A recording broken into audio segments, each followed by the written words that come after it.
ಎಲ್ರಿಗೂ ನಮಸ್ಕಾರ. Welcome back to my YouTube channel. ಇವತ್ತಿನ ವಿಡಿಯೋ ಏನಪ್ಪಾ ಅಂತ ಅಂದ್ರೆ ನಾನು ಇವತ್ತು ಒಂದು ಕುಕಿಂಗ್ ರೆಸಿಪಿ ತೋರಿಸ್ತಿದ್ದೀನಿ. ಮೊದಲಿಗೆ ನಾನು ಬಾಂಗ್ಡಾ ಮೀನು ತಗೊಂಡಿದ್ದೀನಿ. 5 ಪೀಸ್ ಇದೆ ಫಿಶ್. ಇದು ಬಂದ್ಬಿಟ್ಟು ಇದು ಬಾಂಗ್ಡಾ ಫಿಶ್ ಮಸಾಲಾ ಫ್ರೈ ಅಂತಾನೆ. ಸೊ ದಟ್ ಆ ಬಾಂಗ್ಡಾ ಫಿಶ್ ಅಲ್ಲಿ ಮಾಡಿದ್ರೆ ಟೇಸ್ಟ್ ಏನಿದೆ ಇನ್ನೂ ತುಂಬಾ ಚೆನ್ನಾಗಿ ಬರುತ್ತೆ. ಸೊ ಅದಕ್ಕೋಸ್ಕರ ಬಾಂಗ್ಡಾ ಫಿಶ್ ತಗೊಂಡಿದ್ದೀನಿ. ನೆಕ್ಸ್ಟ್ ನಾನು ಅರಿಶಿನ, ಹಚ್ಚ ಖಾರದ ಪುಡಿ, ಧನಿಯಾ ಪುಡಿ, ಜೀರಾ ಪೌಡರ್, ಸ್ವಲ್ಪ ಶುಂಠಿ ಬೆಳ್ಳುಳ್ಳಿ ಪೇಸ್ಟ್ ಆಲ್ರೆಡಿ ರೆಡಿ ಮಾಡಿ ಇಟ್ಕೊಂಡಿದ್ದೀನಿ. ಜೊತೆಗೆ ನಿಂಬೆಹಣ್ಣು. ನಿಮಗೆ ಬೇಕಿದ್ದಲ್ಲಿ ವೆನಿಗರ್ ಸಹ ಸೇರಿಸ್ಕೋಬಹುದು ನಿಂಬೆಹಣ್ಣು ಬದಲು. ಅದು ಸ್ವಲ್ಪ ಟೇಸ್ಟ್ ವೇರಿ ಆಗುತ್ತೆ. ಸೊ ಇದು ಬಂದು ಮಸಾಲೆಗೆ ನಾನು ರೆಡಿ ಮಾಡ್ಕೊಂಡಿರೋದು. ಇದು ಬಂದು ನೆಕ್ಸ್ಟ್ ನಾವು ಒಗ್ಗರಣೆಗೆ ಈರುಳ್ಳಿ, ಎಣ್ಣೆ ಜೊತೆಗೆ ಕರ್ಬೇವಿನ ಸೊಪ್ಪನ್ನ ರೆಡಿ ಮಾಡಿ ಇಟ್ಕೊಂಡಿದ್ದೀನಿ. ಸೊ ಇವಾಗ ಬನ್ನಿ ಹೇಗೆ ಮಾಡೋದು ನೋಡೋಣ. ಮೊದಲಿಗೆ ನಾನು ಖಾರಕ್ಕೆ ಅಚ್ಚ ಖಾರದ ಪುಡಿ ಹಾಕೊಳ್ತಾ ಇದ್ದೀನಿ. ಖಾರ ನಿಮಗೆ ಎಷ್ಟು ಬೇಕೋ ಅಷ್ಟು ನೋಡಿ ಹಾಕ್ಕೊಳ್ಳಿ. ಅವಂತ ತುಂಬ ಸಪ್ಪೆ ಸಹ ಮಾಡ್ಕೊಬೇಡಿ. ನಾನೀಗ 3 ಟೇಬಲ್ ಸ್ಪೂನ್ ಅಷ್ಟು ಖಾರ ಹಾಕಿದ್ದೀನಿ. 1 ಚಮಚದಷ್ಟು ಧನಿಯಾ ಪುಡಿ ಸೇರಿಸ್ಕೊತಾ ಇದ್ದೀನಿ.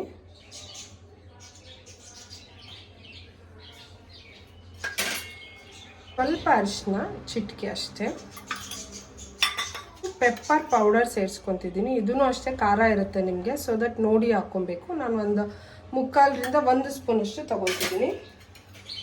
ಸೊ ಶುಂಠಿ ಬೆಳ್ಳುಳ್ಳಿ ಪೇಸ್ಟು 1 ಚಮಚದಷ್ಟು ತೊಗೊತಿದ್ದೀನಿ.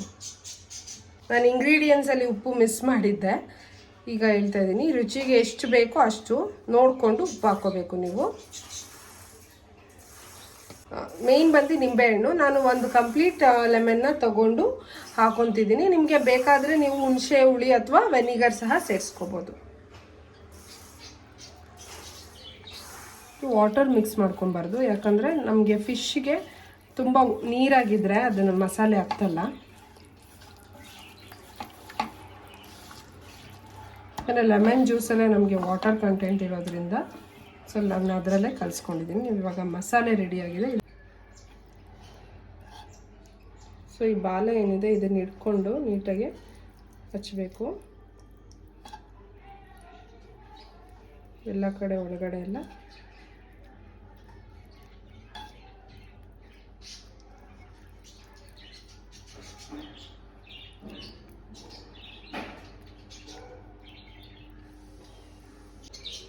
ಸೊ ನಾನು ಆಲ್ರೆಡಿ ಎಲ್ಲದಕ್ಕೂ ಹಚ್ಚಿದ್ದೀನಿ. ಒಂದಕ್ಕೆ ಸ್ವಲ್ಪ ಲೈಟಾಗಿ ಹಚ್ಚಿದ್ದೀನಿ ಖಾರ, ಜಸ್ಟ್ ಬಿಕಾಸ್ ನಮ್ಮ ಮನೇಲಿ ಖಾರ ತಿನ್ನಲ್ಲ ಆ ಕಾರಣಕ್ಕೋಸ್ಕರ. ಬಟ್ ನೀವು ಇಲ್ಲಿ ಹೇಗೆ ಹಚ್ಚಿದ್ದೀನೋ ಈ ಥರ ನೀಟಾಗಿ ಒಳಗಡೆ ಎಲ್ಲ ಖಾರ ಮಸಾಲೆನ ಹಚ್ಕೋಬೇಕಾಗುತ್ತೆ. ಮಸಾಲೆ ಸ್ವಲ್ಪ ಉಳ್ಕೊಂಡಿದೆ. ನಾನು ಇದನ್ನು ಆಲ್ರೆಡಿ ಮುಂಚೆನೇ ಹೇಳ್ದಂಗೆ ಫಿಶ್ ಮಸಾಲಾ ಫ್ರೈ ಇದು, ಅದಕ್ಕೋಸ್ಕರ ನಾನು ಈ ಮಸಾಲೆನ ಎತ್ತಿಟ್ಕೋತಿದ್ದೀನಿ. ನೆಕ್ಸ್ಟು ಒಗ್ಗರಣೆಗೆ ನಾನು ಇದನ್ನು ಸೇರಿಸ್ಕೋತೀನಿ. ಇಫ್ ಇನ್ ಕೇಸ್ ನಿಮಗೆ ಮಸಾಲಾ ಫ್ರೈ ಬೇಡ ಅಂದರೆ ನೀವು ಇದನ್ನೇ ನೀಟಾಗಿ ಡೀಪ್ ಫ್ರೈ ಮಾಡಿಕೊಂಡು ಸಹ ಹಂಗೆ ನೀವು ತಿನ್ಬೋದು. ಬಟ್ ಮಸಾಲಾ ಫ್ರೈ ತೋರಿಸ್ತಿರೋದ್ರಿಂದ ಇದನ್ನು ನಾನು ಎತ್ತಿಕ್ಕೊತಿದ್ದೀನಿ. ಇವಾಗ ಇಲ್ಲಿ ಹಾಕ್ತಾ ಇದ್ದೀನಿ, ಅಂದರೆ ತುಂಬ ಹಾಕೊಳ್ತಾ ಇಲ್ಲ, ಸ್ವಲ್ಪ.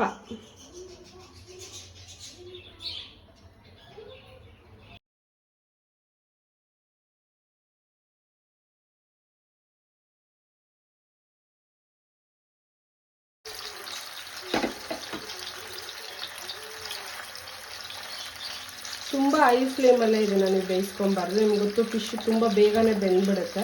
ಸೊ ನಾನು ಮೀಡಿಯಮ್ ಫ್ಲೇಮ್ ಇಟ್ಕೊಂಡು ಇದನ್ನು ಫ್ರೈ ಮಾಡ್ತಾ ಇದ್ದೀನಿ.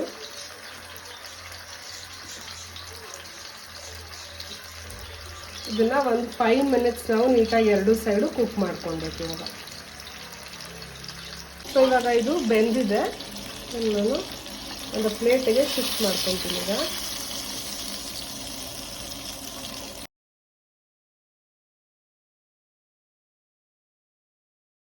ಒಗ್ಗರಣೆ ಹಾಕ್ತೀನಿ ಇದಕ್ಕೇನೆ, ಈ ಆಯಿಲ್ಗೆ. ನಿಮ್ಗೆ ಏನಾದ್ರು ಆಯಿಲ್ ಕಮ್ಮಿ ಇದೆ ಅಂತ ಅನ್ಸಿದ್ರೆ ನೀವು ಇನ್ನೊಂದು ಸ್ವಲ್ಪ ಎಕ್ಸ್ಟ್ರಾ ಆಯಿಲ್ ಹಾಕೊಂಡು ಒಗ್ಗರಣೆ ಮಾಡ್ಕೋಬೋದು. ನನಗೆ ಇಷ್ಟ ಆಯಿಲ್ ಸಾಕು. ಸೊ ದಟ್ ನಾನು ಇದಕ್ಕೆ ಹಾಕ್ತಾ ಇದ್ದೀನಿ.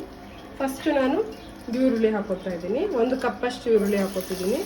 ಒಂದು 2 to 3 ಆನಿಯನ್ಸ್ ಹಾಕೊಂಡು ನೀಟಾಗಿ ಫ್ರೈ ಮಾಡಬೇಕು.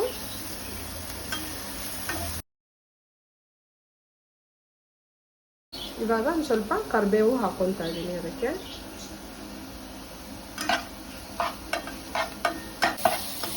ಸೊ ಆನಿಯನ್ ಈಗ ಕಂಪ್ಲೀಟಾಗಿ ಹಸಿ ವಾಸನೆ ಏನಿದೆ ಅದು ಹೋಗಿದೆ. ಆಲ್ರೆಡಿ ನಾನು ಕಲಸಿ ಮಿಕ್ಕಿರೋ ಅಂಥ ಮಸಾಲೆನ ಸೇರಿಸ್ಕೊತಾ ಇದ್ದೀನಿ. ಇವಾಗ ಮಿಕ್ಕಿರೋ ಮಸಾಲೆನ ಹಾಕೊಂಡಿದ್ದೀನಿ. ಒಂದು ಸ್ವಲ್ಪ ನೀರನ್ನ ಸೇರಿಸ್ಕೊತಿದ್ದೀನಿ. ಅದು ಒಂದು ಸ್ವಲ್ಪ ನಾನು ಮಸಾಲ ಫ್ರೈ ಅಂತ ಹೇಳಿರೋದ್ರಿಂದ ಅದು ಮಸಾಲೆ ಇದ್ರೇ ಟೇಸ್ಟು. ಸೊ ಇವಾಗ ಒಂಚೂರು ಉಪ್ಪು ಹಾಕ್ತಿದ್ದೀನಿ. ಬಿಫೋರ್ ನಾನು ಉಪ್ಪು ಹಾಕಿರೋದ್ರಿಂದ ನೋಡಿಕೊಂಡು ಉಪ್ಪು ಹಾಕ್ಕೋಬೇಕು. ಸ್ವಲ್ಪ ಹಾಕ್ಕೊತಿದ್ದೀನಿ ಅಷ್ಟೇ.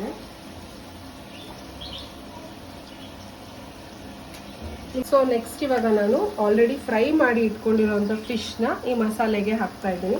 ಈ ಮಸಾಲೆ ನೀಟಾಗಿ ನೀವು ನೋಡ್ತಿರ್ಬೋದು ಕಂಪ್ಲೀಟ್ ಕುದೀತಾ ಇದೆ, ಜೊತೆಗೆ ಆಯಿಲ್ ಎಲ್ಲ ಸಪ್ರೇಟ್ ಆಗ್ತದೆ. ಆವಾಗ ನನಗೆ ಮಸಾಲೆ ನೀಟಾಗೆ ಬೆಂದಿದೆ, ಲೈಕ್ ಮಸಾಲೆ ಹಸಿ ವಾಸನೆ ಹೋಗಿದೆ ಅಂತ ಅರ್ಥ. ಸೊ ದಟ್ ನಾನು ಫಿಶ್ ಹಾಕ್ತಾ ಇದ್ದೀನಿ.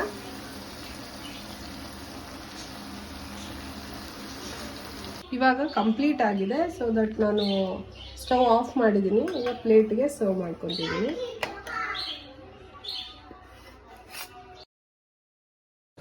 ನೋಡಿದ್ರಲ್ಲ ಫ್ರೆಂಡ್ಸ್, ಹೇಗೆ ಮಾಡೋದು ದಕ್ಷಿಣ ಕರ್ನಾಟಕದ ಬಾಂಗ್ಡಾ ಫಿಶ್ ಫ್ರೈ ಮಸಾಲ ಅಂತ. ಎಲ್ರಿಗೂ ಇಷ್ಟ ಆಗಿದೆ ಅಂತ ಅನ್ಕೊಂತೀನಿ. ಇದೇ ರೀತಿ ಸಪೋರ್ಟ್ ಮಾಡ್ತಾರೆ. Thank you so much.